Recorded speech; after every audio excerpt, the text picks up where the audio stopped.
Okay, well, good morning. I'm not sure, because yesterday it was quite a large group, and I'm not sure if there are any new people. Who are new? Who wasn't there yesterday? Everybody was yesterday there. Oh, that's perfect. You're not? So you're the only one that wasn't yesterday attending? Okay. Well, then, my name is Bert Groen. I'm from the Netherlands. I'm the president of the European Family Justice Center Alliance. This is my colleague, Pascale Franck. She's also she's the vice president from the Family Justice Center Alliance, but also the managing director of the Family Justice Center Antwerp. But she will tell way more about herself and about Antwerp after me. I will only do the first 5 minutes because we are a little bit behind time. So we have to change a little bit the program. Today we will talk about the concept of coordination from the Family Justice Center perspective. Now, yesterday I talked about the necessity of cooperation, of coordination, of working together. Hearing your speakers that were before us, and we had to do it with translation, there are a lot of challenges. I think the time is perfect now. There's the will, there's the momentum, and if the momentum is there, then I think it's good to go on. But I heard that there are still a lot of challenges, and hopefully we can help you a little bit with experience that we have. Okay, the guiding principles of multidisciplinary work. How to build a culture of trust to work together, gap bridges and support. It's not that you have to find everything new. What our slogan is... Oh! Yeah, I have two of those things on my... A little less. Okay. Sorry.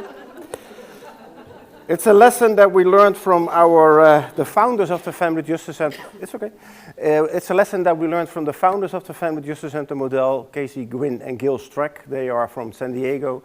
They founded the model in early 2000 in the US, and nowadays it's growing and growing. And I think at the moment there are almost 200 centers spread over all the US and also all over the world, and also in Europe. Not that we have 200 in Europe, but the numbers are growing. And it's all about taking the best what you already have and bring it together. And that's also a lesson that we learned, and I think it's also for Iceland important. There are good initiatives, and you don't have to invent them again.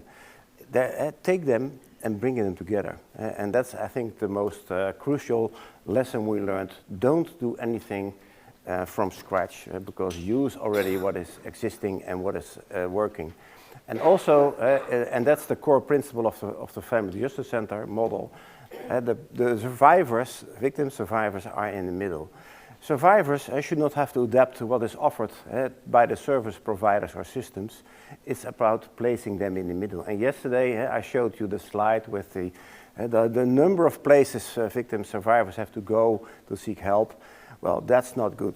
And imagine that you're self-seeking support, whatever, for something.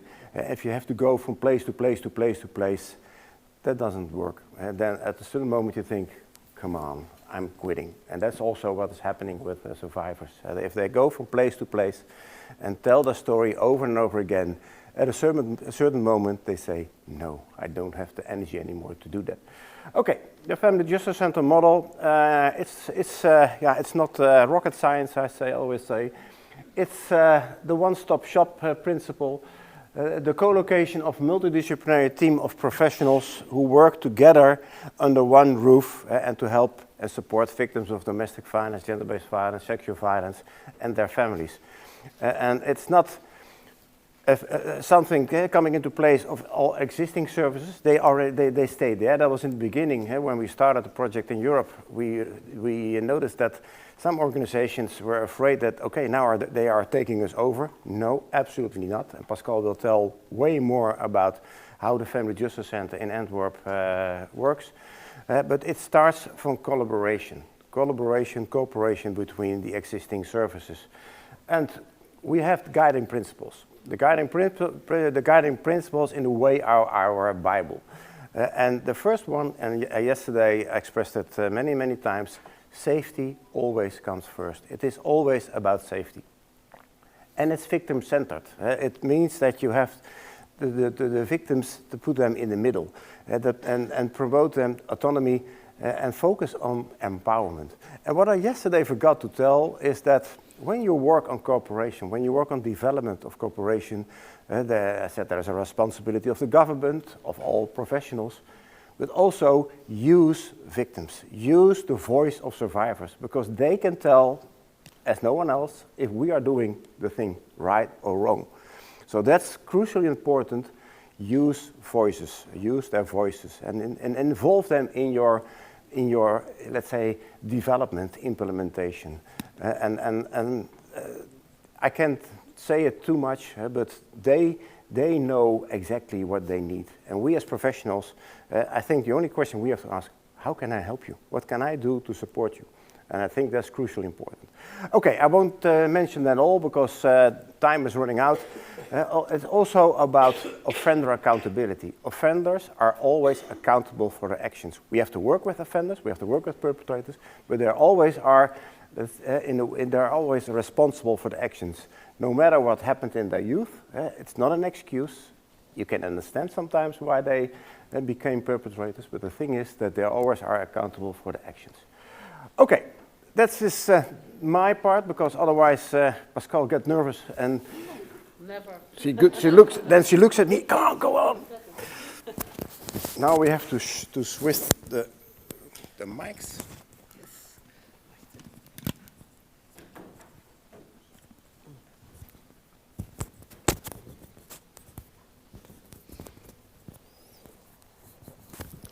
Just all right. And she can tell you a lot of information about because she was responsible for developing the Family Justice Center in Antwerp. And I think that you all can learn so much about the experience that she had. So Pascale, it's yours. And if you have any questions, ask them. With this equipment, I feel like saving guard, saving the life of the mayor or something. I feel really important now. Well, good. Hilda asked me to talk with you about our experiences. And I'm not here to tell you about we know everything. We don't. Also, we are a work in progress. When you work on domestic violence, child abuse, gender-based violence, it's an ongoing journey, and every day we have to reinvent things. We do a lot of trial and error work, try some things out, this works, okay, we go with it. So I'm not here to tell you how to do it, but to give you a lot of ideas that you can use perhaps in your situation. Because when we talk about family justice centers, and that's one thing first, and I had discussions with Hilda and Christine before, what is a model? The model is not a copy-paste. That's the first thing I want to tell you. It's about the guiding principles, starting from what you have locally and bring it further. Start from there. And that's very important, that you start from your local situation. And I'm working in the Family Justice Center of Antwerp. We have a big region, and we have, as I told yesterday, a city with a port. But there are, at this moment, 4 Family Justice Centers in Belgium. 5 more will be opened this year. And they differ they are very different. In rural areas, people go more with, like in a hub system, towards places, like in Antwerp.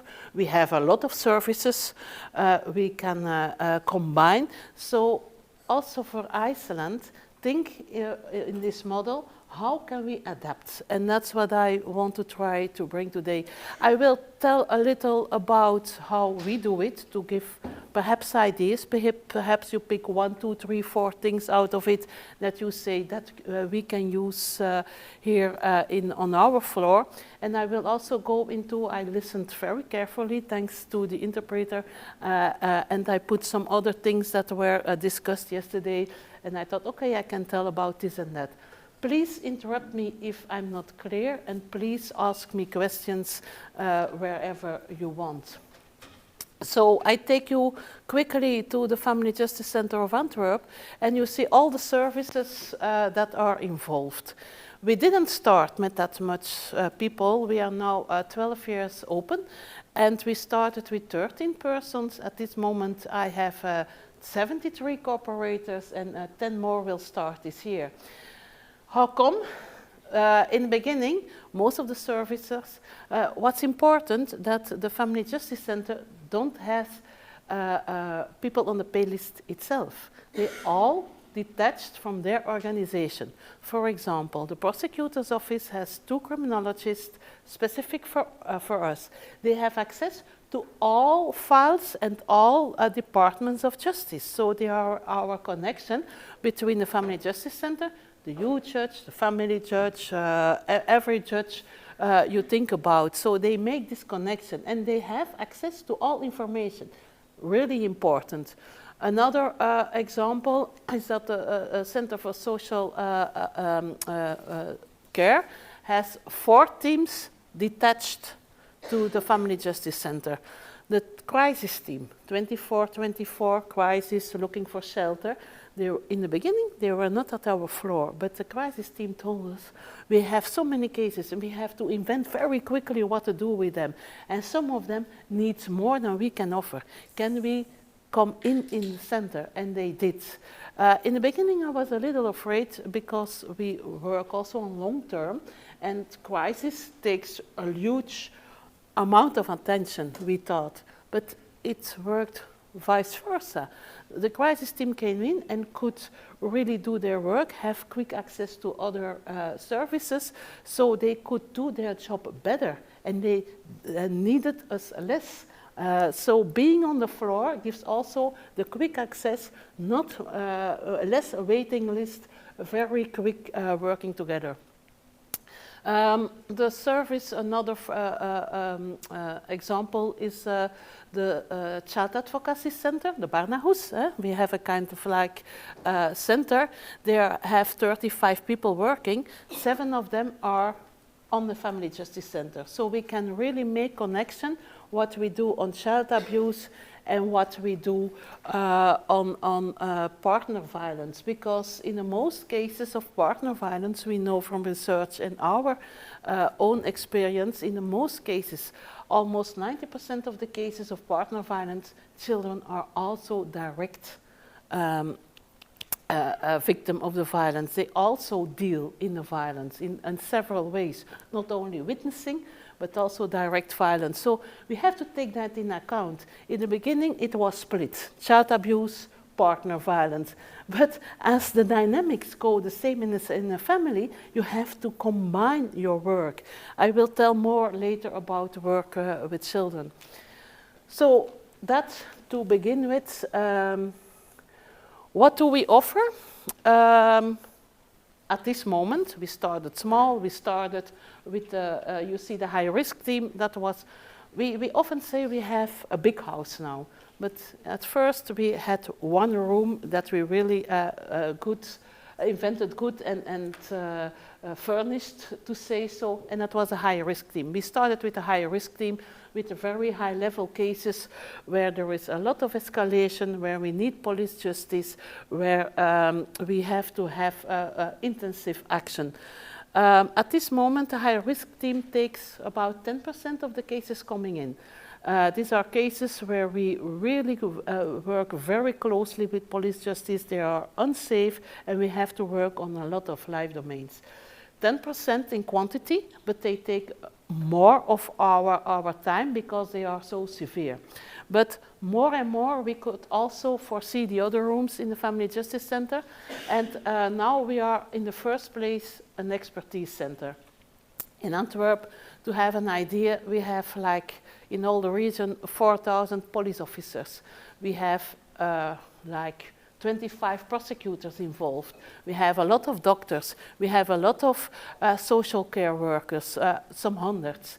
They don't need to be specialists on domestic violence and child abuse. What they do have to know is how to recognize. I work with this family, I see things. They have to have the attitude to do something about it and make connection with us. So the first thing we will do, the people working in our place are specialized and are trained continuously on the, several forms of violence. And the first thing we will do is look in local situations. Police, we have this telephone line for all professionals, and they can phone us. I have a case and I'm not sure what to do. They can get advice. They can come in with a case and have the experts look with them. Following step is that we go work on the case together. Cooperation between the local persons and someone of us who goes with them for whatever is needed locally. And the fourth step is that we take over, that we say this is so severe or we need so much cooperation, we will take over. And the fifth case is when it goes to the high risk team. And then we have this intensive case management. So depending on what is needed for a family, that's what we try to offer. So expertise center, and we do a lot of training because of course all those police officers and doctors and people at schools have to recognize. So we give a lot of trainings, very simply, what can I see, what can I do? And also work on attitude. When we do training, we work on three things. Knowledge, that's easy. Attitude, it's not because you know things that you will act, so attitude. Attitude you can feed by giving them tools to act. And one of the big tools is what we offer in the Family Justice Center. You can come in and you have a choice. So we try to provide a lot of things for professionals, but as important as for the family members we work with. I often use the metaphor that we like a whole pile of fruit. Some families need melon and orange, other apples and pears, and we will look into every family, what do you need? What fruit salad is doing the best thing for you? And we try to have it all on the floor of the Family Justice Center. So all those teams are working, we have several rooms, but this is about the coordination of all professional work. As important is what I was telling you yesterday. As professionals, we can offer a lot, but the most important is empowerment. How to bring victims, but also perpetrators, I will come to that later, needs to be, have control over their lives again. Because a lot of families we work with are families in stress. They have high stress levels, so their window of tolerance is so small, they are surviving and they don't need very much more before it explodes. The other part we work with, we have several dynamics, the coercive control, where we're talking yesterday. That needs a complete other approach. So we will do, in the beginning, a good risk assessment.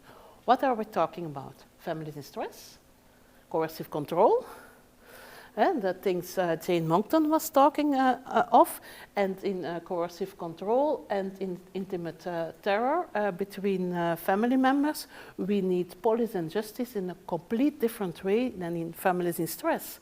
So we will look, we have a risk assessment, and the university is, we are now developing more on this risk assessment specific for the Family Justice Center, and we are followed by the university, also looking into the methodology and how to make it significant.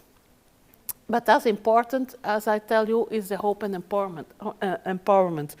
So besides this professional collaboration, we try to offer as much as victims, children, but also perpetrator needs. And you see the on-site services at the left, the right side, and that these are all people coming in. We have lawyers, we have people on the service for alcohol and drugs, for debt, foreign affairs. We have also human trafficking. We have a lot of undocumented people in Antwerp.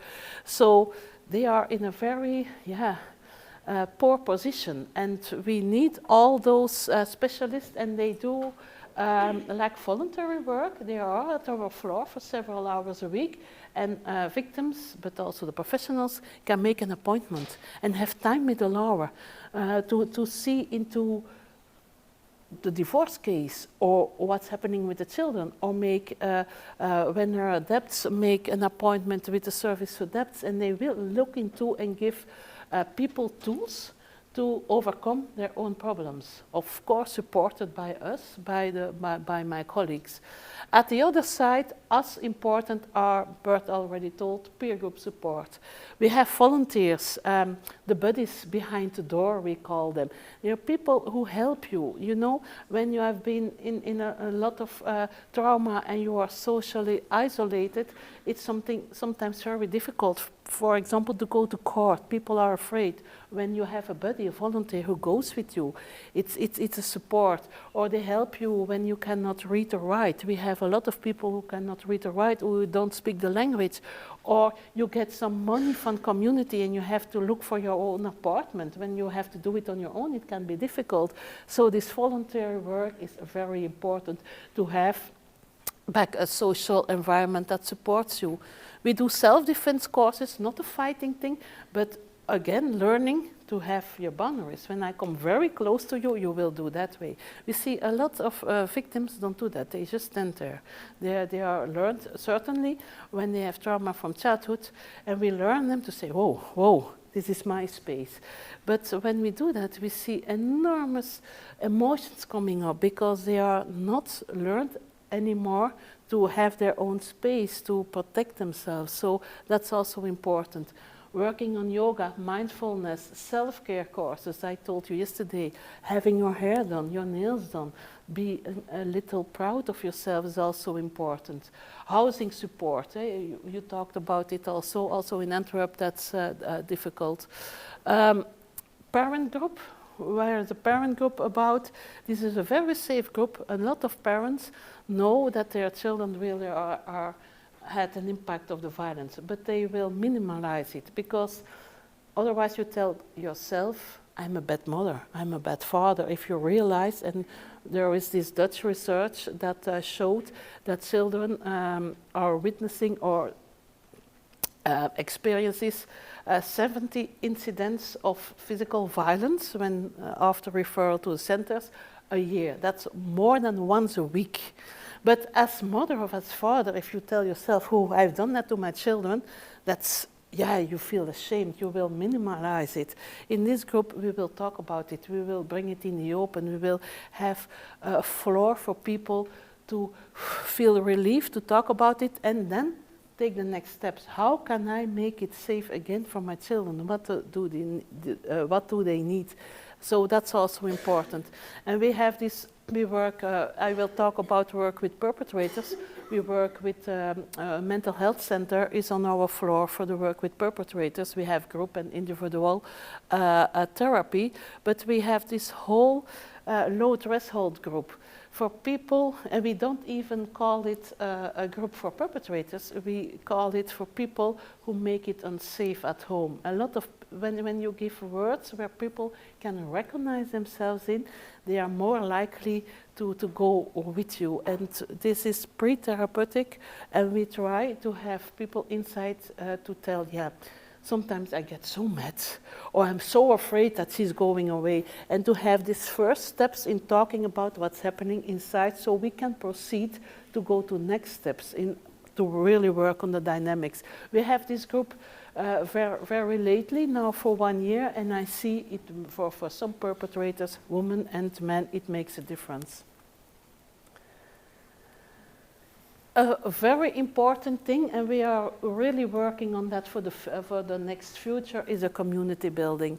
You know, victims of violence often don't have a social environment anymore. Sometimes they even didn't have when they came into Antwerp, because forced marriages, arranged marriages, we have people who didn't come out of their houses for 10 years. They weren't locked up, but they were not allowed to go out, and they were afraid of the outside. So some people come out of a situation of violence, and there is no network. We will try to work on the network, but some people just don't have a network. So we realized we, as a Family Justice Center, we have also to do more, to be a center where people can come back again. Sometimes people do have a network, but they need sometimes a place to go, to have a coffee, to talk about what's happened, having the recognition, because it's not that it's always the way up, it goes like this a little, and sometimes you just need that support. So the community building is very important when we try to bring hope back again. Social environment, social support, having buddies. We are working, it's work in progress. We realized more and more as we worked on the social environment. I said we do trial and error. We tried with other services to work on social network, and then they told us, yeah, Pascale, very good, and we can work with those, but these women or these victims, they even don't have a network, we don't know where to start. So we thought, okay, we have to build for some people a network ourselves. And that's also something a Family Justice Center can do in the longer term. Good. Hildur asked me to talk about child focus in the Family Justice Center. And we, in the beginning, we had from the beginning people from the Child Advocacy Center, and we learned more and more that it wasn't enough, that we in every case have to look into the position of children and talk with children. So that was also a work in progress. The first thing was a good thing, having the Child Advocacy Center being a real partner on the floor of the Family Justice Center, because they have this knowledge about children, about trauma, and they can work together. Perhaps it's good to know that at the Family Justice Center we have a lot of people, they all sit together in the same room. And we recently moved, and Hildur was at our place, you saw it, and they even don't want separate office or office per team. No, they want to sit together in this open space. They have a lot of places where they can sit together with a colleague to talk about a case or to reflect on things, but they want this open space to get really fast connected. And okay, it's sometimes very busy at our floor, but they rather choose that than sit apart. So the Child Advocacy Center is just in the middle of all, and they think about the children. We have a psychologist of them, and they will look with the case managers into every case with what we called child reflex. Have reflection on what do we need to do for each child in this situation. Some children need a lot. Some need rest, some, and they have this child reflex, are very well trained, and they, not all our colleagues do have to have the high-level education, but the child psychologist is their partner in in every case what's needed. We have a child focus group working on all child, so several colleagues will look in every step we take in the Family Justice Center. Is our child focus good enough? Do we do work on the intergenerational progress of violence? Do we treat children right? Do we help children to empower the children themselves? We have also the project, what you see Horizon, and that's therapy for children. We started that 3 or 4 years ago. We found money. And we were very happy with it. We have now a second full-time child psychologist, and she will offer therapy. Also in Belgium, we have long waiting lists, and those children coming to the center, they don't have to be on a waiting list for 6 or 7 or 8 or longer months. It can take months and months. There are children, 6-year-olds, 7 or 12-year-old. We didn't want to wait. So they start already with children talking about emotions, talking about what children need, and taking into account in the next steps we take also towards judges and so on, to have this children's view, but also help them with their emotions, with their relationships with their parents. Center for Mental Health, I already told we have the perpetrator program, and I will tell a little more about that later. Parent group I told. And then we have the project Tarmac. It's something I'm quite proud of because Project Tarmac is working with hope with children, and I have a little movie. So children between 8 and 14, we work with the hope-centered approach also with the children. And the Project Tarmac, children don't always want to speak, they want to experience. And a lot of children coming out of serious violent cases are like, they disappear almost in the walls. And they don't let themselves see because it's dangerous. And they often say, I cannot do that. And in the Project Tarmac, they put yet in it. I cannot do that yet, and that makes a big difference. And the children go for a whole week on the, No, I just wanted to ask if you are working with the school for the Yeah. I will come to that immediately, yeah. Okay, I also have one question regarding how the children are reacting. Okay. And how does it work, whether if the children have immense trust issues, as you were saying, Yeah. Due to the trauma, and are they willing to communicate? Because the first principle in trauma-informed care is safety. Yeah, I will come to both things. So what we do in the Project Tarmac is children come in and they can set a goal. And some children say, I will jump the trampoline. And other children say, I will fly the trapeze. And we let the children try in the beginning, jumping the trampoline, you see, and they don't dare. And then there are a lot of mats and people helping you, and they get more and more. And you see a lot of children that in the beginning say, I want to jump the trampoline, and not the trapeze. At the end of the week, they do the trapeze. And they are cheered by the group. So that's also a way working with the children on these goals. I have immediately a little film about it. I will first go to your question. Can you repeat it quickly? I was just wondering if there's a cooperation with the school. Yes, yes. School is always involved when we have certainly on the higher level cases. We involve schools, we involve teachers, we have mentors at school and people taking care, and often we involve schools also in the longer term to watch the children to see if it's safe, because they are also eyes and ears. Yeah, they are very, very important schools. Yes. For all ages, from the very small to, yes, we certainly do. And safety for children. I will show you later a picture of our children's. When you come to the Family Justice Center, you saw it, it's a children playground. Children, we try, and I like also the Family Justice Center here in Reykjavik. When you come in, it's a calm atmosphere. The first thing we try to do with adults and children is de-escalate. We want people, when they come in, they feel, I can be here, it's safe here, it's good here, they are here for me. And I rather have children, they are crying when they have to leave us. I want to stay here, it's funny. And then we have toys, we give them cuddles, things with them. But yes, safety is very, very important. And children aren't obliged, it's offered to them. And they can have a talk, and Eileen, our child psychologist, she's just a wonder. She's so soft, and most children like very much to go. She has a very nice room, and they can play, and she starts up and she looks, where does it go with the children? And some children come once or twice or 3 times, other children come longer, and she also talks with the parents for the next steps.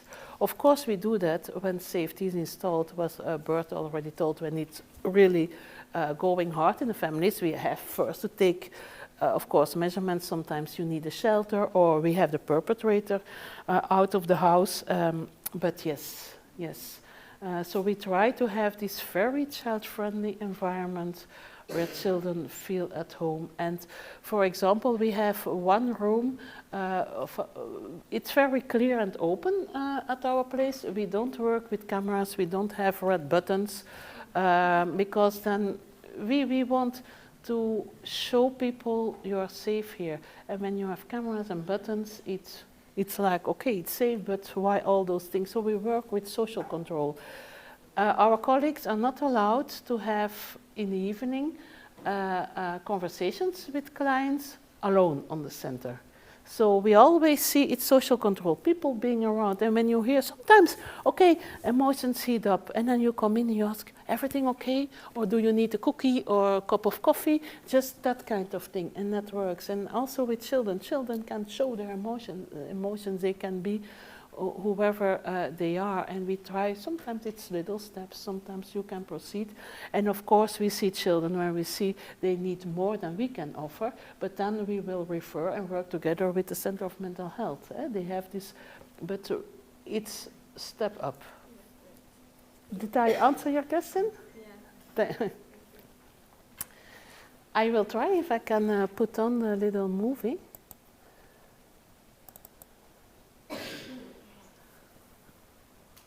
No, it's not doing the job.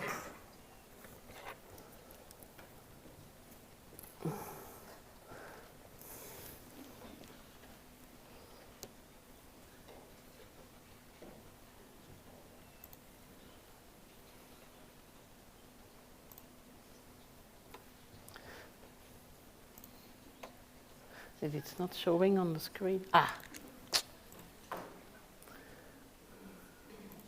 I always like MacGyvers helping me out when it's always good to have MacGyver. You know MacGyver from the series, the guy that fixes everything because he has all those technique things.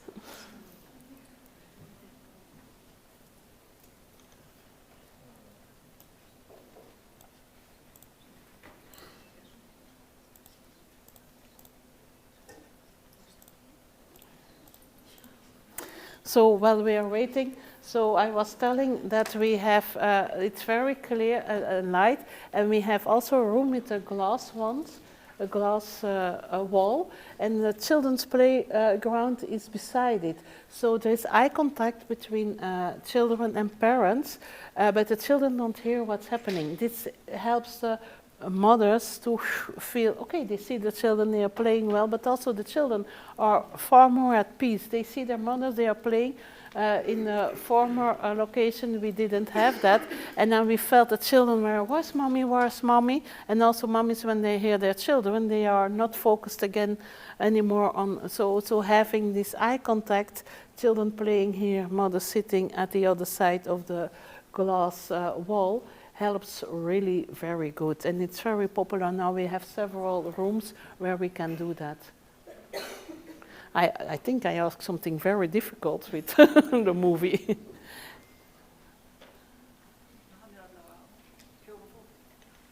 When it's too difficult, we...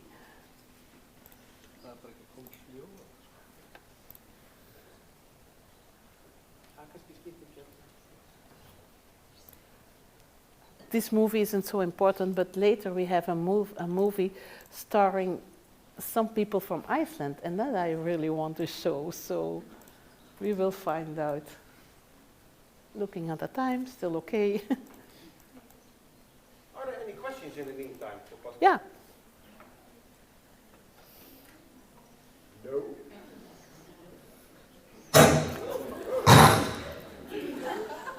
That was the movie.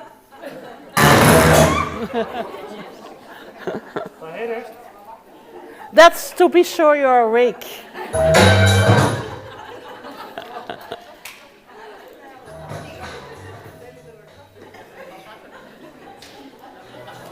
And now we have to have it on the screen. You are super, thank you. Yeah. These are not children victims, because that's, but it's what they do also, how we work.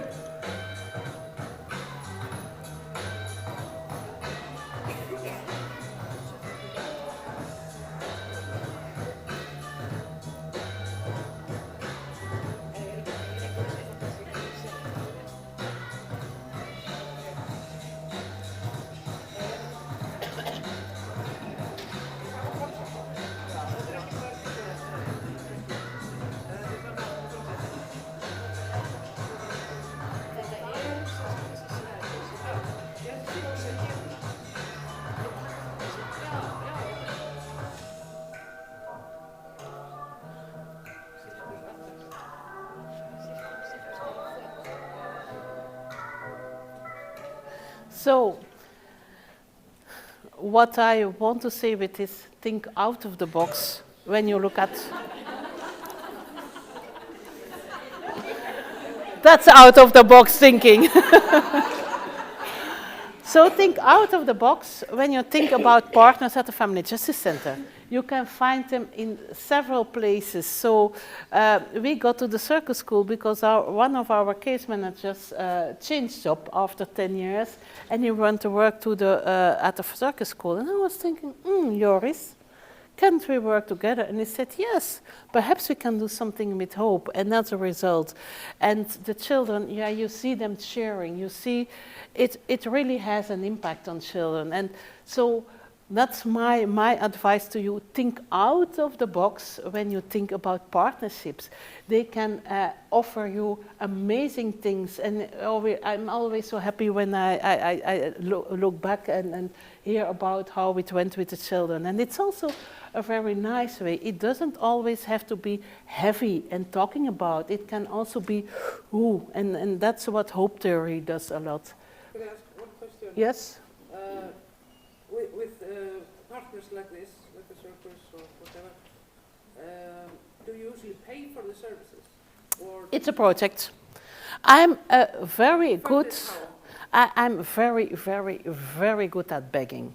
The first thing I learned in my job was beg. You know, I started when I was 27 only shelter, and they were not financed. So I ran a shelter for 5 years as crazy young woman, and I learned to beg. And we had really a very nice open space house in one of the local cities. And I had Johnson & Johnson Pharmaceutica, who have there. I asked them, can you pay the rent? And our neighbor was a judge, and he came up to me and said, do you know who is living here? I said, yes, a judge. We like to have a judge in our backyard for all those victims. But, you know, begging is a part of the job when you work at the Family Justice Center. And here... You know it. Yeah, you know it. I'm a Soroptimist as well. So also Soroptimist give me a lot, but I beg everywhere. But here, you know, when it goes to finances, I will come back on this in later, but I can tell it. When it comes to finances, you often have to prove that what you are doing is going for the better. And then the money comes. And in the beginning, I was also quite worried about money. And you know, when I started the Family Justice Center, the deputy of the province, I worked for the province at that time, he told me, Pascale, I believe in you. You get a pair of wings and a backpack, and I will put 30,000 euro in it for the whole year for Family Justice Center. And I said, okay, I can do this. And you can, you know. And now, it's much more money, we grew a lot, but it's by proving that what you do makes sense. And one of the very important things was to have our police notice that they have less interferences in their families. Instead of going 7 times or 8 times to a family, they only had to go twice. So the mayor said, that's cost effective, we will spend some more money. And it grew and it grew. And the same a little with this project. We had this idea, so we wrote a plan, and we got money for the first year. And then we involve universities often in this. We don't have much money, but we have the University of Leuven is really supporting us, and they do research on it, and they prove, they look into the effects on it, and yeah, that is what you need. You need to prove yourself first. And when we started with the high-risk team, a lot of people said they are gone crazy in Antwerp. They share all information, what are they doing, they are going crazy. I think, and we are crazy, so we are crazy, 13 of us are crazy, but let's go for it. And we had the university compare the 100 first families entering our system with 100 families in a regular system. And what they found out, they looked at recidivism, so repetition after 1 year and after 4 years. After 4 years, they could retract 60 families from both sides, 120 families, to make the comparison. And what they found out was that in the regular system, recidivism was 65%. In our cases, it was 32%. Cost effectiveness already, but more important, we could see when we had recidivism in our cases, 2 big groups, drug and alcohol abuse, psychiatric problems. We didn't have drug and alcohol services on board. We didn't have mental health enough on board. So we talked to them and we showed them where we had recidivism, so they come on board. Last year we did a small recidivism research, and the recidivism was 10%. 10 years later. So that are things, but it takes time to prove, and yeah, you have to grab your moments, work on it, back in between, you know it, back, but Casey Gwynn, Bert told about him, he told me, Pascale, the money's out there, but you have to earn it. And okay, it take the long breaths, and it take the long going on, but yeah. Just more practical question about Yeah. finances. Are some people working there being paid by the municipality or the Yeah. state? Yeah, in beginning, yeah, but I worked for the province, but they changed some political system, and I work now for a national government in the same job. So some of us are paid. My co-director is from the city. So when we started, I started 30 years ago on my own for the whole province of Antwerp, do something on gender-based violence. Okay, I will do something on gender-based violence. But then you start to look for your partnerships, and I got the city of Antwerp. There was a good mayor at that time, and he believed in it, and that's how we built it up. And at this moment, what the city of, the most important financer at this moment are government, and we have a new Minister of Justice, a young female minister, and she decided what Antwerp is doing is good. At that time, 3 other regions followed, and she was looking at it, and she said, okay, they have proved what they do, and this minister opens this year 5 more centers, and she has 8.5 million euros per year foreseen in the budget, and even more, she writes it into law. We have elections next year, and she don't want the next minister to scratch it, so she prepared a law that is now being voted to assure the 9 centers, so the Flemish-speaking part. We started as those crazy people without any money, but now we are in law. It took us a decade to come there. So government is very important, but also the local authorities. When it comes to finances, we need local authorities. So the city of Antwerp, we cover a region from 27 cities and communities. Half of them live in the city of Antwerp, a little like Reykjavik and all the surroundings. And city of Antwerp do give us some people for administration, a co-director, but what they do morely is foresee finances to support the other NGOs and partners. They give structural money. They didn't in the beginning, but as they saw it's cost effective. It costs us as city less when we pay them.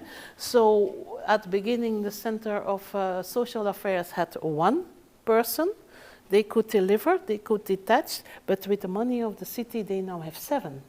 The same for the Child Advocacy Center. We had 2 of them, and the city said, this makes sense. Let's make 7 of them.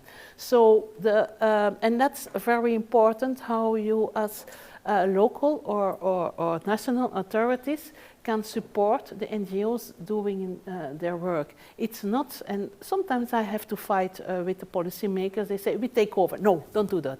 Let the NGOs, let the centers do their work and support them to do it better. And that's the idea how it works. What we also do with the other 27 communities, several communities have 1 police force. We have 11 police forces, and what we do is with the mayors locally talk to have these hub systems so that we also can support people more regional situations, that we have like 2 case managers who go back and forward, and they are paid with money from the local authorities. And that's not much money on a budget of a community. It's like they have to pay, it's €1.50 a year per inhabitant. On a city budget, that's not much, but the impact is big. And so we made these calculations, and then I go with all the mayors and talk with them and convince them and back. And yeah, that's a little. Did I answer your question? Yeah. Okay, so children's space, that was on our former, that we had already, you see the glass wall, we had to move. We had arranged and we found an old building and really made it beautiful. And then a project developer came, real estate, and they said, we are going to make 75 really nice condos here, you have to move. So we moved, but 2 months ago, but even here the children's space is more big, it's very bright. You see we have swings, and we have those things made, you see the little horse. So it's from old tires, with old material. We make like a playground for children. It doesn't have to cost much money. When you are a good beggar, and we work, for example, with social economy projects where people get to learn a job, so we don't have to pay much on their thing, and they make all those kind of stuff for us. Good. Hilder also asked me to tell about the work with perpetrators. Not all family justice centers do work with perpetrators. In Belgium we do. In the States it's not that embedded yet. Last week Jenny was also there. We were 2 weeks ago in San Diego at a big family justice center conference there, and we brought work with perpetrators a workshop, because in the States they divide it a lot, but we are very, very convinced that we have to work with perpetrators as well as with victims. If we want to change the dynamics, we have to take into account, of course, this offender accountability, but also offender support. And when offenders or perpetrators are in prison, we will reach out in prison. Prison is also one of our partners. We have a very good partnership, and we are allowed to go to prison, work with the services at the prison, but also we ourselves, our case managers, can go to prison and have their, look what pathway we can go with perpetrators. Now, when we want perpetrators to change their behavior, we have the programs for perpetrators. Are they good? Yes, but on some conditions. One of the conditions is that the perpetrator program makes sense in a multidisciplinary approach. It's no use to send a perpetrator program and don't have connection. He can tell whatever he wants in the program. If you don't have exchange of multidisciplinary approach, is it going well? Also for the children, because some perpetrators are liars. Not all, but some are, and you don't know. So you have really to have, and perpetrators know this. We don't have much perpetrators who say to us, we don't want to work with you. The most of them say, oh, I'm so happy that I get involved. Sometimes people are in prison and say to us, you are the first one who asks what I want in this. And mostly they say, I want to be a good father. I want to have this differently. Not all of them. We don't have time to go into profiles. Of course, we have profiles that are a little different and that we have to have another approach. But when we want to have a change of behavior, when do we change our behavior profoundly? When we have a change of mindset. Think about the COVID measures. In Belgium, in the beginning of the COVID, country was very strict. They did the most crazy things on it. And we weren't allowed to sit on a bench, even not outside on your own, because they think your aerosols will drop on the bench, and the next one sitting on the bench will get COVID. So it was a very high fine when you sat outside on your own on a bench. Most people thought, what a stupid thing. They didn't go to sit on the bench because of the fine of 247 euros. Imagine, you have to work an whole week almost for most people to earn that money. So this disrupt make that we that disrupt measurements make that we change our behavior. But if we want to have a change of behavior on long term, we have to work on intrinsic motivation, not only extrinsic, not because I get in trouble, I get in prison, or my partner is going away, or I don't get to see my children anymore. We often start with that kind of things, but if we want to have this change of mindset, we have to work on intrinsic motivation. Back to COVID, when we started to change the thinking about that, when we learned, when I wear a mask, I protect you and you protect me. So people got more intrinsic motivated to have these COVID measurements, and the same here with our perpetrator work. As soon as we can, we will go into it. What do you need as perpetrator? And we work also with the hope theory. What are your goals? What do you want? And we will work on debts, on housing, on self-esteem, on whatever is needed. Also the escalation, giving free time to have this anger and talk about this anger and stepwise go into it.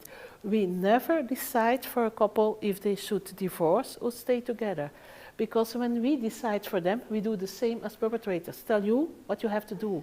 No, we will try to bring everything together that they can make their own choices. And the same for perpetrators, because otherwise we stay at this disrupt. In some cases, we have to have this disrupt. Long prison time, a lot of probation, and we are working now, as we could go more into deep in the several profiles, we learned that our laws aren't enough for some types of perpetrators, that we need a longer possibility to follow up perpetrators who are really dangerous. But that's a very small group. With the most of them, we can go work the long way. And even when, for example, the wife tells, I want to divorce, and the husband says, no way, even then we are going to try to see how we are going to proceed. And to have this polarization having less, you have to have communication.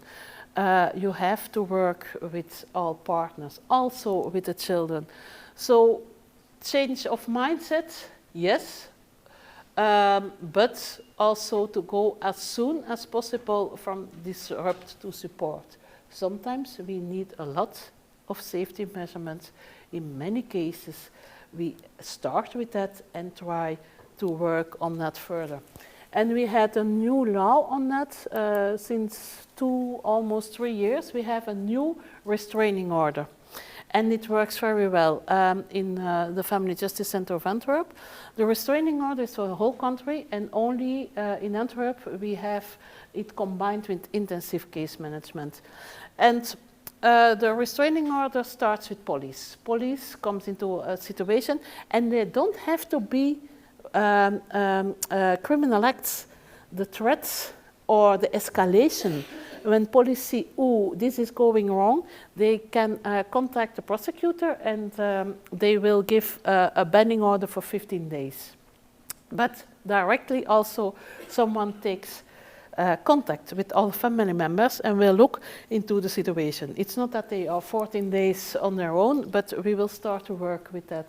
And in those 14 days, it's the situation is looked at. What's happening here? What profile assessment is done with all persons? The victims stay at home. It's very important because we had also waiting lists. We were talking this morning also about the housing and where have victims to go.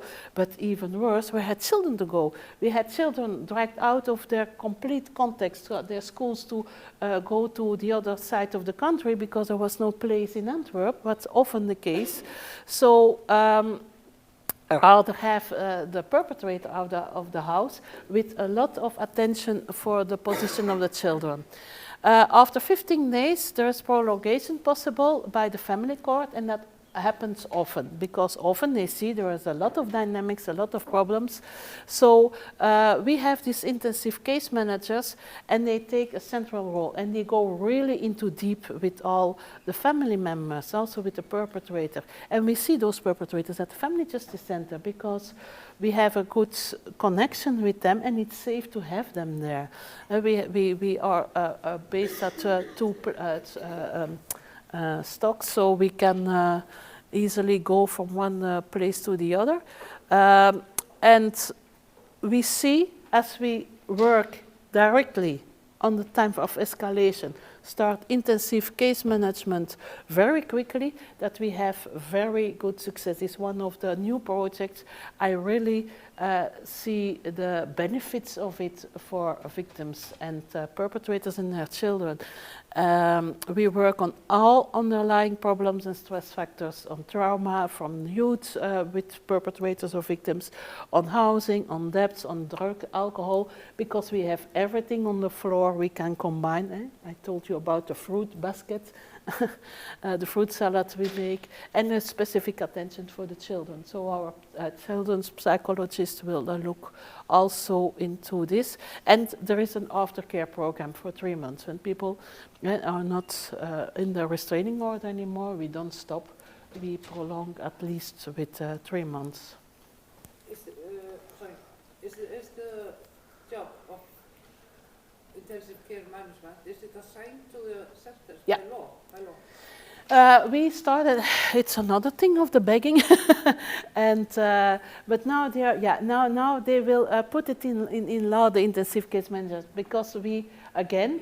It was like a pilot, and in Antwerp we proved it, and now the same Minister of Justice say, "Oh, I want it in all centers. I want in every center that we have intensive case management that connects in some cases. It's not needed in all cases. In some cases, people say, "Okay, I go away," and then we go for a divorce, and they go. But yeah. I think in 1 out of 2 cases that go to family court, the Family Justice Center of Antwerp is now involved. But I see very good results on very short time because it's very intensive. Also important, we work with the case as long as it's needed. Certainly the high-level cases. It's not that we say you have 1 or 2 conversations, or we work for 3 months. In the high-risk team, the average time is 22 months, but it can. The family we had the longest in intensive case management was for 4 years. They had problems on so many levels. We had to work on so many. So when it takes 4 years, we will do it, because otherwise you stop halfway, and then there's a gap, and it starts again, and people don't even trust you. They trust you less. You start at -10 instead of -2. So we rather have this long term. Take a second breath. So the longest was 4 years. And I think that's also important, that you don't stop until you meet your goals. What we also do when we see we met the goals, that we don't lose contact yet. 6 months later, in the high-risk cases, we take contact again. We will see, are there again police things? What do the family tells? The social caretakers that perhaps are still involved.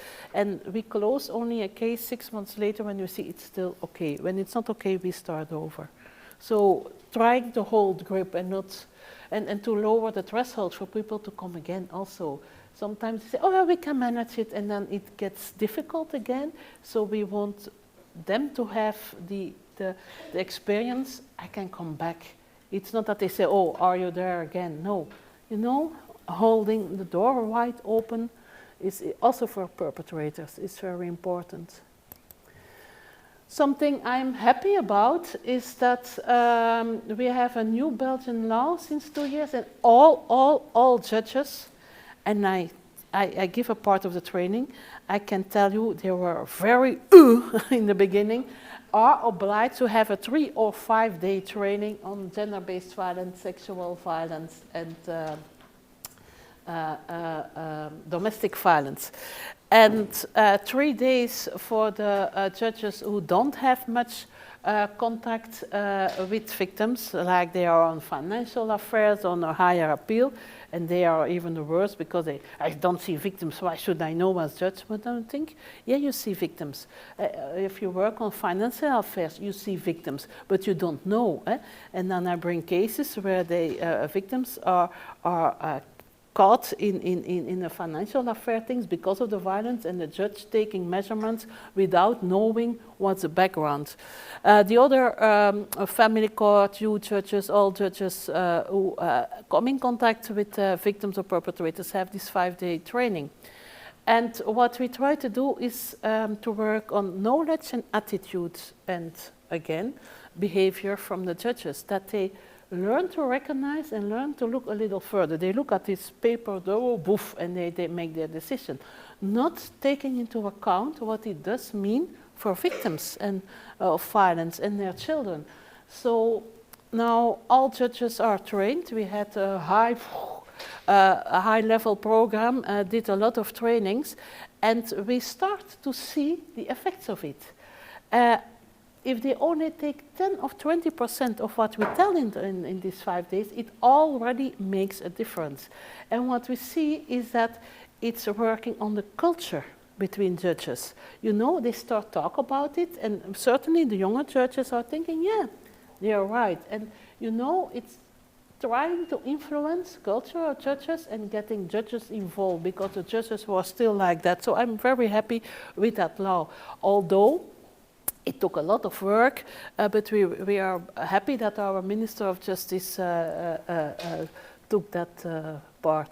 Another thing is, very recently our Minister of Health was inspired by our Minister of Justice and said, oh, our medical staff in the hospitals, and they start now a training. It's 24 modules on violence, and they will be offered to all cooperators in all hospitals, but in all departments, because you can be in rehabilitation or things. People have had brain damage and have to rehabilitate, or had broken things. Also there, it's important to know what's happened. So it's enrolling now. It's partly online, so it's met videotaping and also intervention in person. Is this also supported by law, or like the other one? The other one, this not yet. It's not obliged yet. No. It's a pilot. It's starting now. We have worked out in the spring the whole training together with the sexual assault centers. Professor who is there, and yeah, we will enroll it, and we hope it gets in law. But it's also working on the culture, you know. It's influencing how people look at victims, that they are aware, that they learn to recognize, and that they, when they see something, that they don't think, oh no, I don't start with it, I don't open the box of Pandora, but I go for it. Learning them to have the attitude, in this case, I should reach out to social service or whatever is needed, and that they know where to go. That's a third thing, behavior. It's not that they have to take the case management themselves, but that they have to refer or to connect, for example, with the Family Justice Center or the Sexual Assault Center we work very closely with. Good benefits of co-location, and I'm looking at my time, it's still good. Increase of professional development. When you work together, you increase what you can do. This sharing expertise, and police officer has to be a police officer and not a social worker, and vice versa. But when you work together, you can strengthen each other, and either can be very good expert in his or her own role. So that's a certain good benefit. Eliminates duplication. When we started, we had a research on a lot of cases, and what we saw, we took 45 cases in the regular system, and that victims were like 40 months in the picture, 10 months on waiting list, doing at least 7 intakes in several. That's a huge amount of money. It really depresses the victims, and it has no use. So one or intake with perhaps questions for several services to go on specific topics. It's something very, very earning. More efficient and effective services, I already told about that. Increase the availability of resources. And I was raised Catholic, and you have this story of Jesus having all this crowd, and they're all hungry. And there were only 2 fishes and 5 breads, or 5 breads and 2, something like that. So how to feed the whole thing? But when one took a fish and another bread, and then she had a fish, and there was a bread, and there was a lot of food for the whole thing. So when people work together, they have the thing of, oh, it's mine. But when you start sharing, you have a lot. 1 + 1 is not 2, it's 3, or like our Americans say, it's 11. And that's the way it works. When you start sharing, you see that you have a lot more than when you work alone. So that's also a very good, and of course a better communication. I will have the movie at the end, so that we don't have to switch things. The last part I wanted to talk about is Hildur asked me also to work on a vision of an FGC and to give some ideas to you all. One thing is dream big, start small. I learned that also from our American colleagues. And yeah, you have to have the big picture where you want to be at the end. We right now where we want to be in 2030, but then make smaller steps. So what can I do today, but always have this bigger framework, this bigger picture. Also, this castle costs money.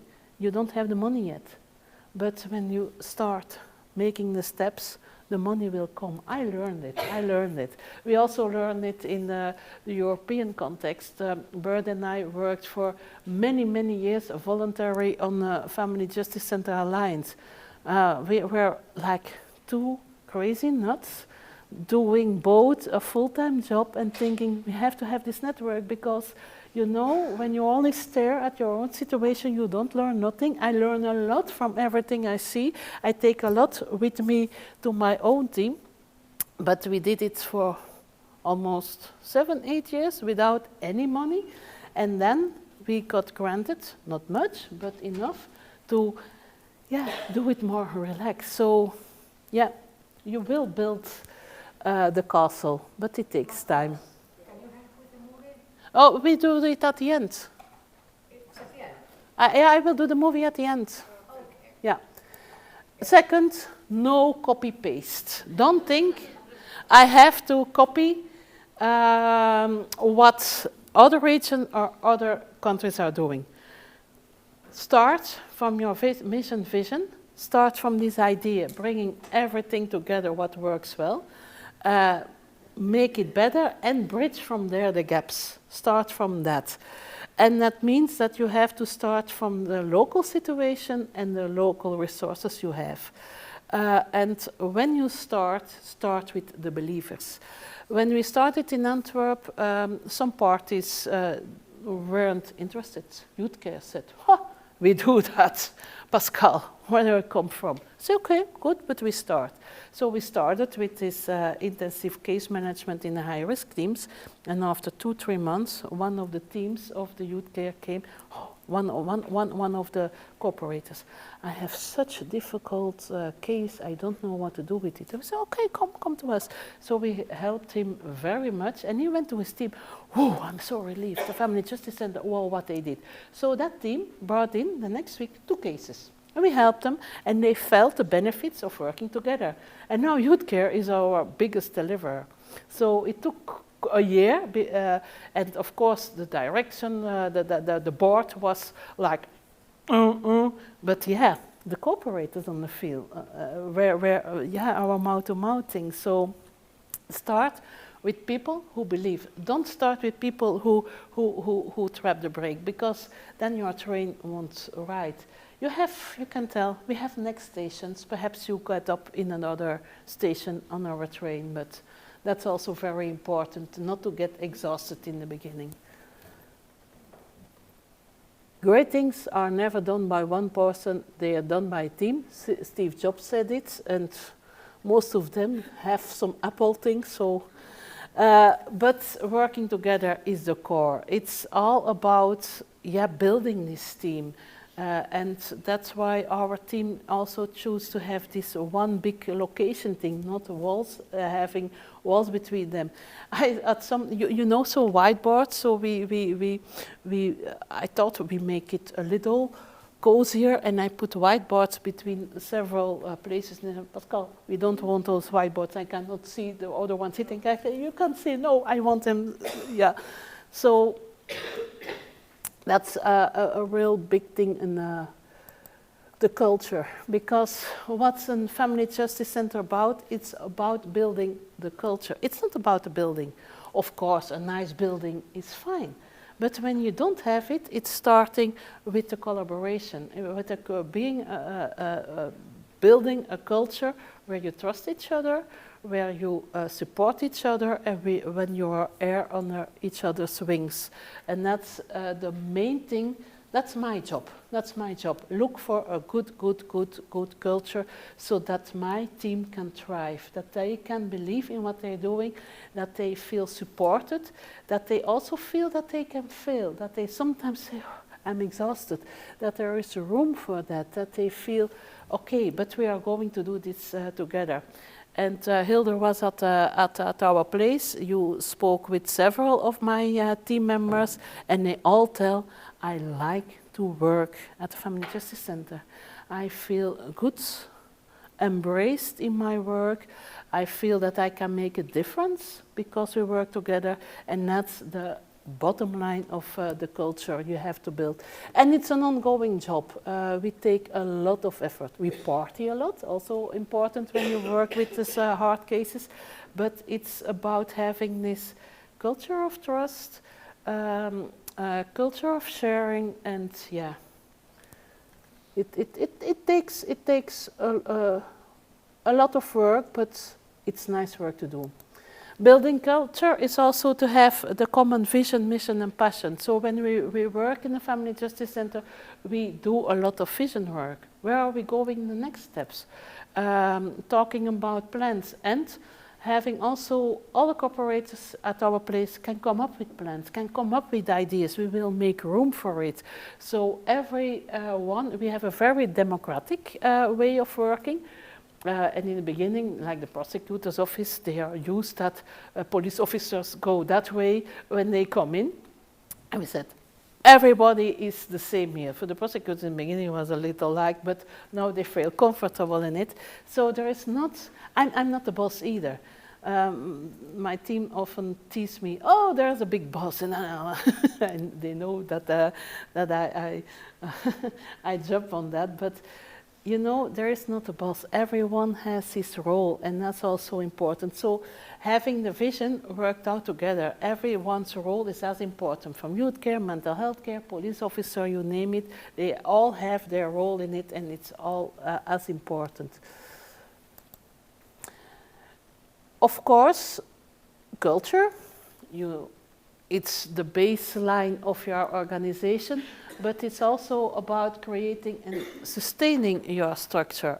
If you don't do that, you get windows like that, and no one says that.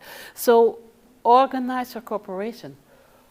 Talk about roles and about responsibilities, and about who takes responsibility for what. We work with several methodologies like RASCI, which divides roles and responsibilities to several persons, because of course you need this structure. Talk about expectations. What do we expect from you? Good culture gives also a good bottom line of expectations. When you know what's expected for you, it's far more comfortable than when you are in this floating. And how do we make connection? Have enough talk, have enough connection between all partners. So we had written down a lot about that. I can't share that, but it's all in Dutch. But so that all persons know what they're about. I also already said, in the management, my role is building trust. That's the main thing I do. That all the corporators feel safe, feel fine, feel trusted in doing the extra kilometers, in doing the extra thing, in daring to be themselves. When we want to work on safety, our corporators, for victims and families, our corporators have to feel safe themselves. You cannot give what you don't have. So if you thrive in your organization, you can give a lot more to people you work for and with. So safety starts with having this trust, and I think that's the main role of management.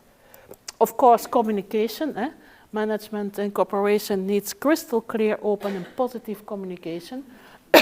We communicate a lot, otherwise you get these stretch things.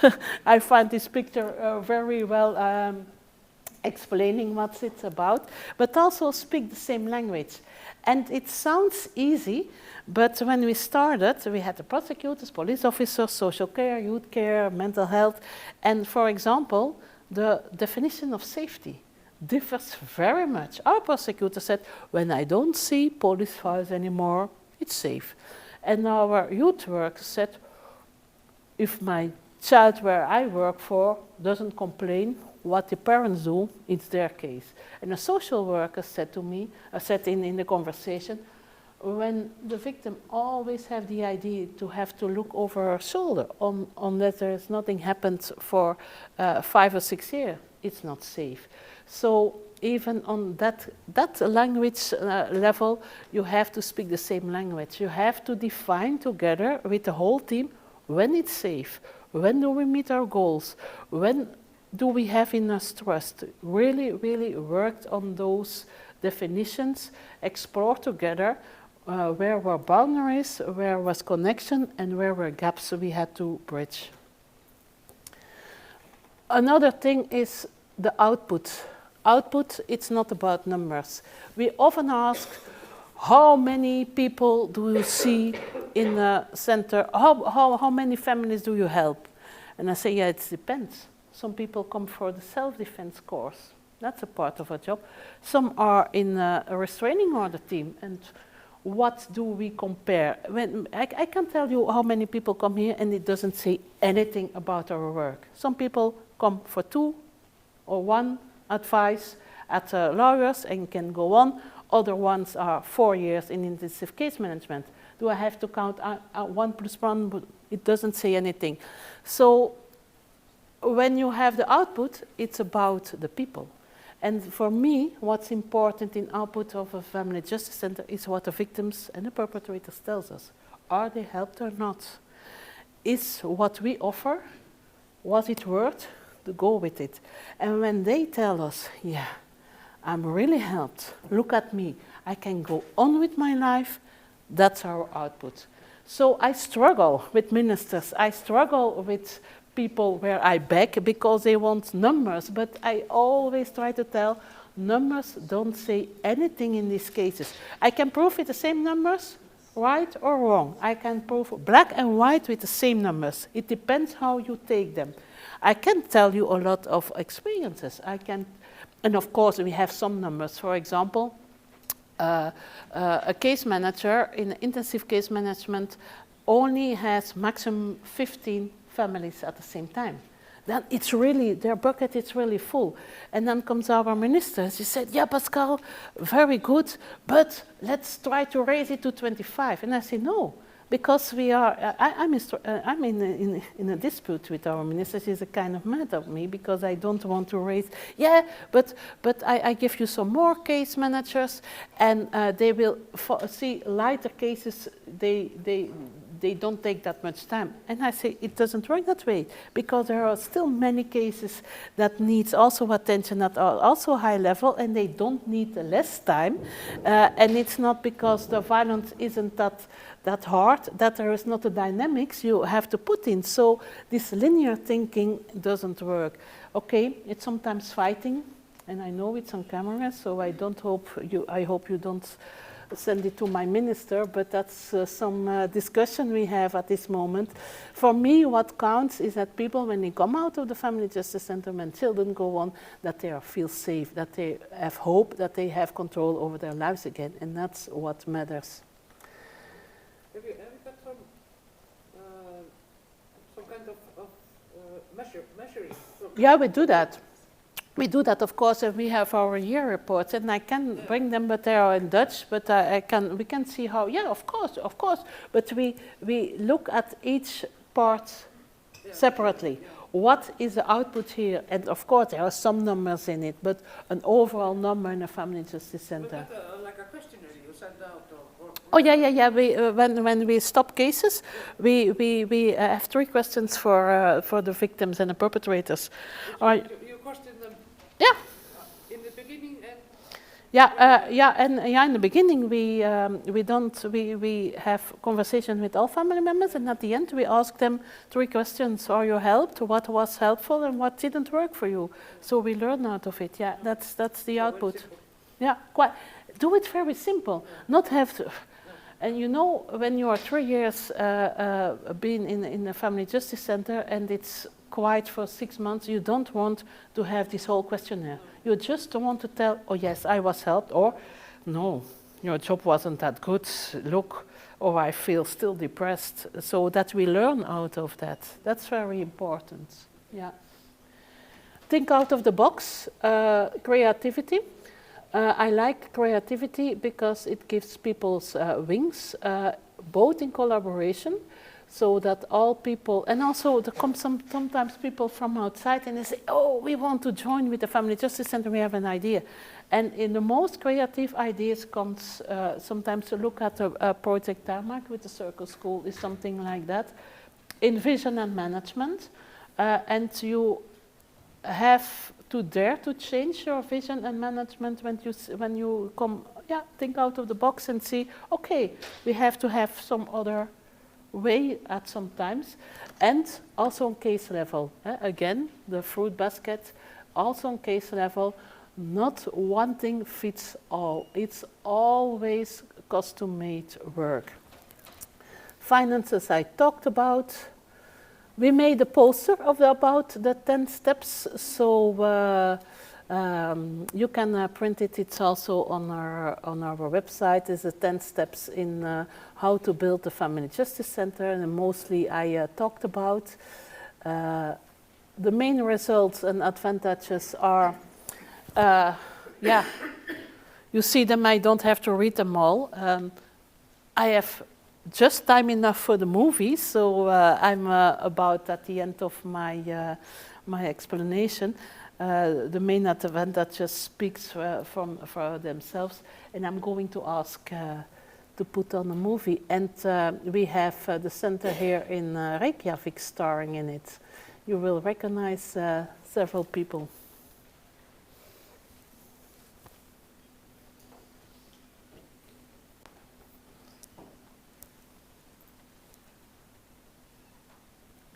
Yeah.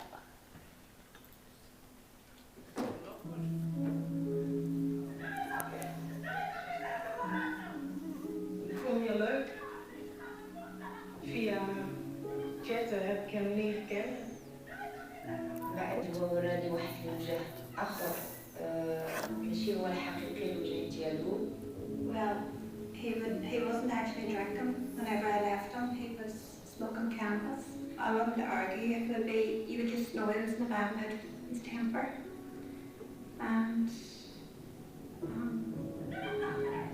أنا نهضر معاه وكنت اللي كنهضر معاه كيضربني. يعني كيضربني واحد الضرب يعني ماشي غير عادي، يعني واحد الدرجة أنا اللي كنوصل فيها حتى للسبيطار، كيجيو فيها البوليس. Ale bałam się zgłosić to na policję wtedy, ponieważ nie miałam rodziny, nie miałam wsparcia, bałam się. C'est pas la personne que j'ai choisie, mais à travers de mon oncle, mon père et ma mère, ils ont tous décidé. He was very abusive to my children. I have to escort my children between rooms because he was like watching them with this, fierce look in his eyes. Avant, même si on parle comme ça, j'ai peur. C'est mou, il n'y a pas ça. Il y a trop de violence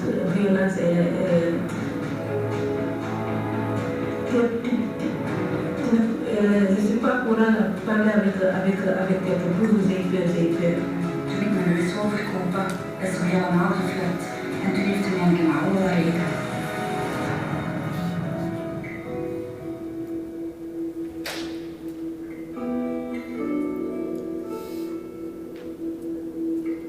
Geweld tegen vrouwen en kinderen in Europa is een immens groot probleem. Het komt heel veel voor. Het brengt ook heel veel leed met zich mee. En naast het leed dat het met zich meebrengt, kost het de Europese Unie ook vele miljoenen euro's op jaarbasis. Het is een groot probleem, vooral omdat het nog altijd een heel groot onbekend probleem is. Dus zoals we zeggen, er is een groot dark number. I think it's a problem that is maybe kept under wraps, something that's not talked about. I think there's still an awful big stigma around the whole issue of violence towards women in this city. Quite often we find that victims maybe tolerate up to 35 incidents of violence before they will actually make a complaint.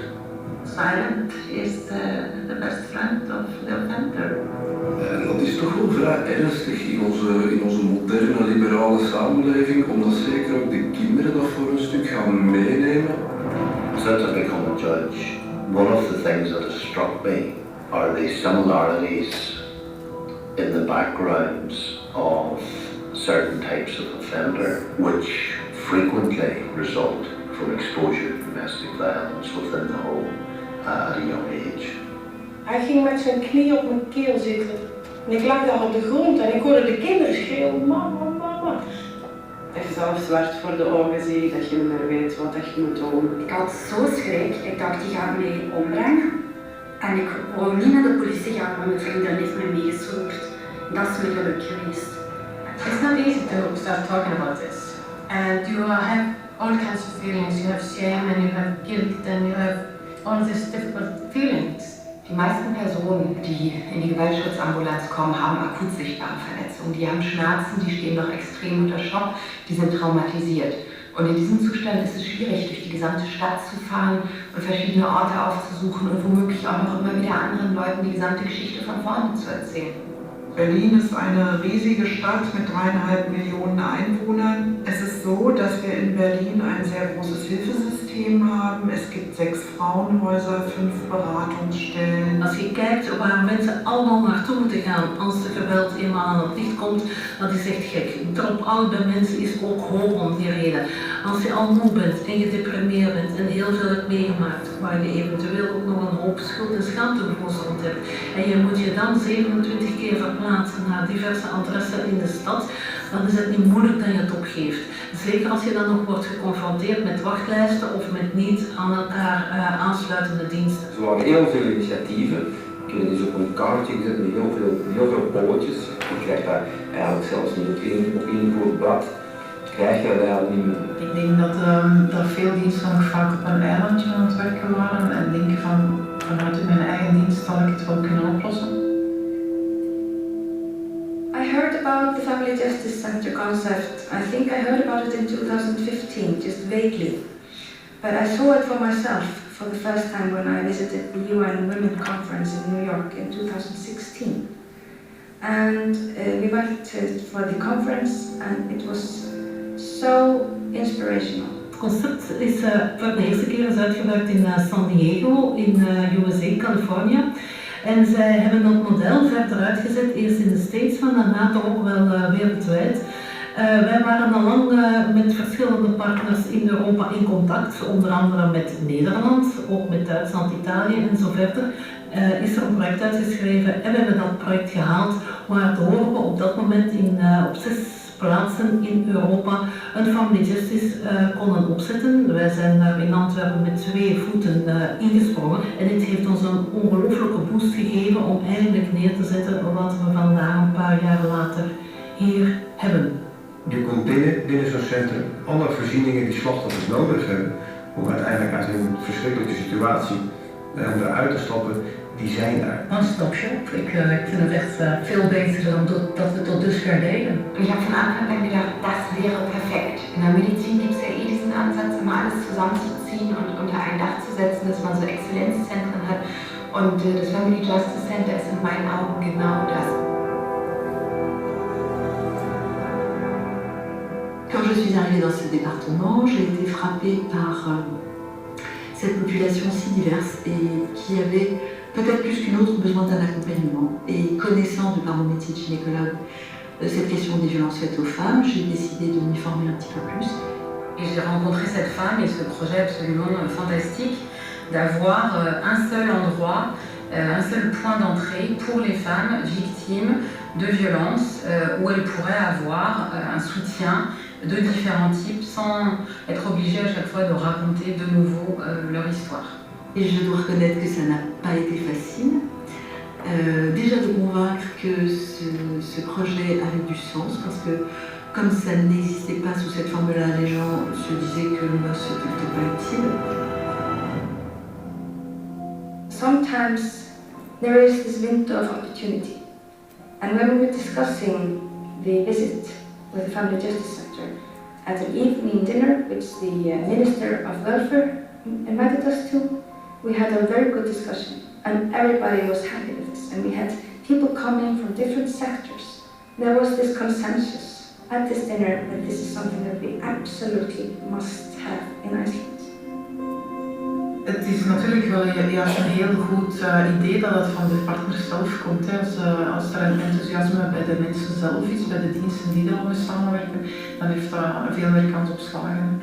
En ik denk dat daarom wel heel belangrijk is dat zoiets bestaat. Ja. Maar dat ze gewoon maar in een huiselijke sfeer komen en dat ze dan op dat moment misschien zich ook net iets comfortabeler voelen als bijvoorbeeld op een politiebureau. When you have this relaxed atmosphere and you're here on your own terms, how do you want it? What do you want to do? How do you want us to react? What do you want us to do for you? And then this little white fluffy thing greets you and you just sit in the sofa and pat him and it's quite an icebreaker. And sometimes people, if they sit in the sofa and are telling a story and the dog goes beside them, and it's comforting for many people, even though he's snoring. I was so down at that time. I would have slept in the clothes that I was wearing during the day. That's how bad it was. Hij was weg en de dag van de nou ga ik. Alles achtergelaten, een paar kleertjes gepakt, de auto in en weg. Toen heb ik hierin gebeld en binnen een uur kon ik terecht. Went down to Women's Aid and it was brilliant. I couldn't do it now, but at the time it was like heaven, it was brilliant. Er waren meteen de mensen die nodig zijn voor mijn situatie. Die waren er. Ze regelen alles, ze helpen je, financieel, alles. Er zitten hier ook specialisten die juist ook weten wat het voor de kinderen betekent. Want ik merk het wel, dat ze 's nachts wakker worden bijvoorbeeld en dromen of dat Kevin heeft laatst weer een keer in bed geplast. Dat heeft hij nooit meer gedaan. Mamy u nas dyżurny funkcjonariuszy, kobiety są bardzo z tego zadowolone, zdecydowanie wzrosła liczba takich kobiet, które chcą składać zawiadomienia, które... È un punto di riferimento perché permette loro di giungervi anche in modo molto riservato, nel senso non è un posto in cui possono incontrare persone anche del territorio, ma essendo un posto molto riservato e chiuso. Dzięki tej współpracy, dzięki Centrum Sprawiedliwości w Groźnie budujemy jakby na nowo osobowości tych ofiar, motywujemy do dalszego działania, do powiedzenia głośno przemocy stop. But they have really moved forward in terms of allowing everybody to embrace justice as their right. and allowing the Justice Department to embrace victims as their responsibility. Gaandeweg heb ik leren inzien dat de strafrechtelijke aanpak dat eigenlijk maar het topje van de ijsberg is, dat onder andere problematieken schuilgaan die daar eigenlijk mee moeten aangepakt worden, wil je echt zorgen dat het geweld binnen een gezin stopt. En dat was voor mij eigenlijk wel een wereld die openging, maar zo nodig ook. Om van elkaar te weten wat we doen en om samen te werken. Want samen kunnen we veel meer bereiken. Want je leert nu dus eigenlijk ook wat de andere partners allemaal kunnen betekenen. Je weet wat de mogelijkheden zijn, maar ook wat de onmogelijkheden zijn van de partner. Politie zorgt dat de case manager goed in positie blijft voor zijn rol als hulpverlener naar dat gezin. En wij zorgen dat we niet in de rol komen van politie of justitie. Dat is niet alleen leuk, dat is ook heel efficiënt. Door goede samenwerking zijn wij kostenbesparend en capaciteitsbesparend. We weten, huiselijk geweldgezinnen zijn gezinnen die makkelijk recidiveren.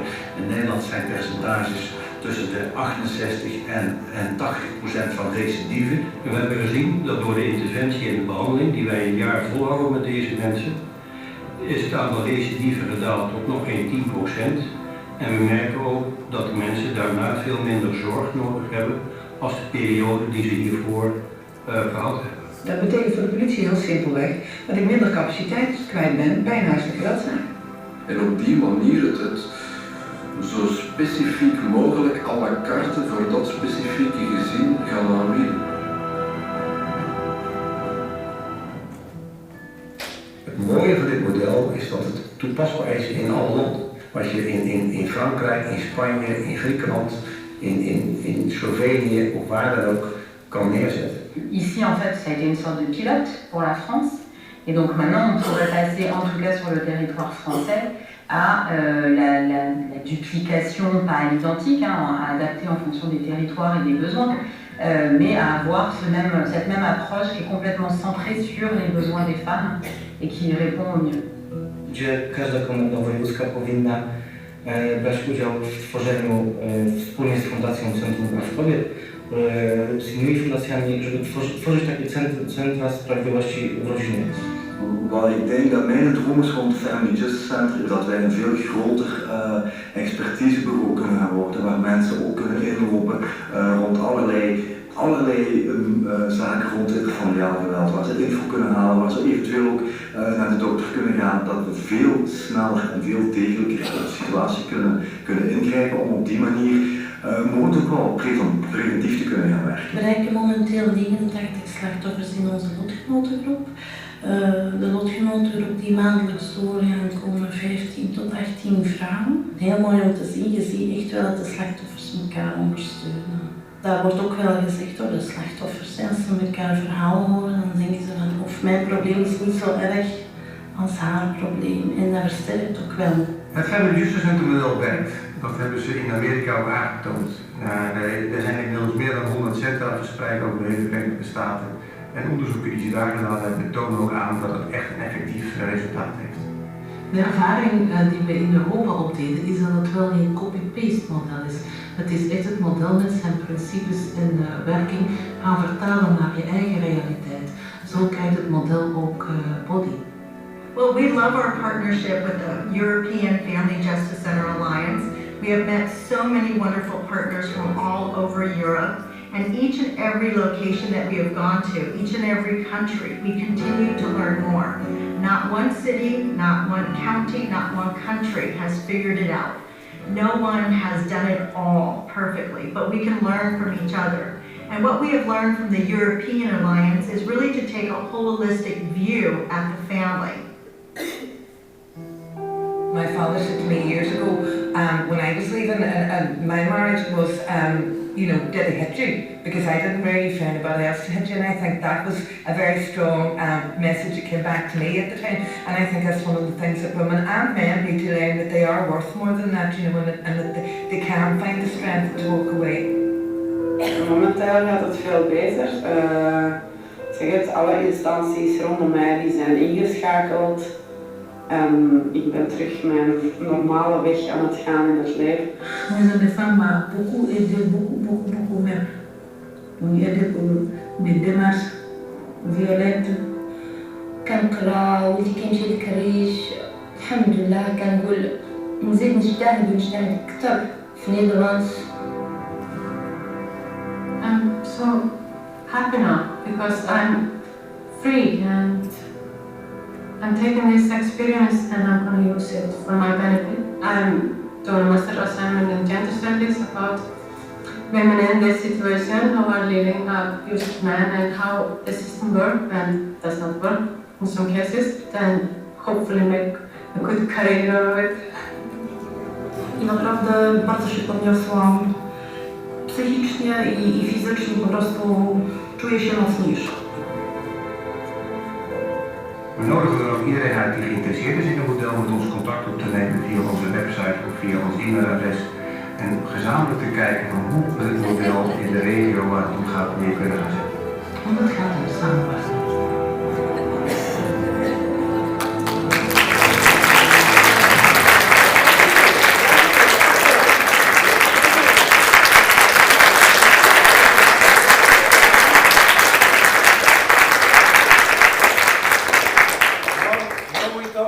Hope heroes yesterday.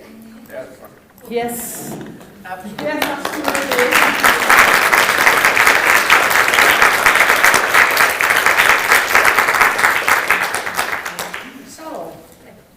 So, yes. Still going. Yes. What next? What next? More collaboration, more multidisciplinary approach, more learning and more sharing. That's what's next. Are you Very good. satisfied with the answer? Well, over sightseeing. Just do it, yes. Just do it. Yes. Ég ætla að þakka ykkur kærlega fyrir að vera með okkur á þessari ráðstefnu. Ég sjálf mjög snortin af þessum 2 dögum sem við höfum átt hérna. Mér finnst við hafa, og ég ennþá eftir að svona finna almennilegu orðin yfir það, Jenny mín. Já, hún líka. Hvernig ég kemði í orð, en mér finnst við hafa skapað eitthvað og náð einhverju stórkostlegu mómenti. Því að við erum að koma úr svo mörgum áttum, en við erum öll að skilja hvert annað. Af því að við erum meira eða minna úr ólíkum áttum að komast að sömu niðurstöðunum. Og við erum bara hérna, komin á Harley Davidson og farin að setja sko bara mótorinn í gang. Elsku, my dear Pascale, my dear Bert. No, it's not that. I was thinking about what to say next.